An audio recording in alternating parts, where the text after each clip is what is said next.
আসসালামু আলাইকুম এভরিওয়ান। কিছুদিন আগে আমাকে আমার স্যার জানিয়েছিলেন এবিসিএলআইটির পক্ষ থেকে আপনি একটা গিফট পেতে যাচ্ছেন। গিফটের কথা শুনে তো আমি খুব এক্সাইটেড ছিলাম, বুঝতেই পারছেন গিফট বলে কথা। তো আজ সন্ধ্যায় আমি খুলনার কুরিয়ার সার্ভিস থেকে সেটা রিসিভ করলাম। প্যাকেটটা খোলার জন্য আমার ধৈর্য সহ্য হচ্ছিল না। চলুন প্যাকেটটা খুলে দেখা যাক। গিফটের কাভার প্যাকেটটা বেশ সুন্দর, আমার কাছে খুব ভালো লেগেছে। খোলার পর প্রথমে দেখতে পাচ্ছি একটি কার্ড আছে, যেটা থ্যাংক ইউ লেখা। তারপর দিয়েছে এক পাতা এবিসিএলআইটির কিছু স্টিকার। এর একটা আমি ল্যাপটপের উপর লাগাবো বলে ভেবেছিলাম। তারপর একটি সুন্দর কলম দিয়েছে। তারপর আসি মেইন গিফটের দিকে।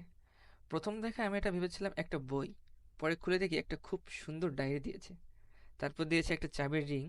চাবির রিংটা আমার অনেক বেশি পছন্দ হয়েছে। ওভারঅল গিফট বক্সে এগুলো ছিল গিফট। গিফটগুলো আমার খুব ভালো লেগেছে। ডায়েরিটা আমার প্রফেশনাল লাইফে নিজেকে ডেভেলপ করতে অনেক উপকার করবে। অসংখ্য অসংখ্য ধন্যবাদ জানাই এবিসি লাইটের প্রতিষ্ঠানকে আমাকে এত সুন্দর একটা গিফট উপহার দেওয়ার জন্য।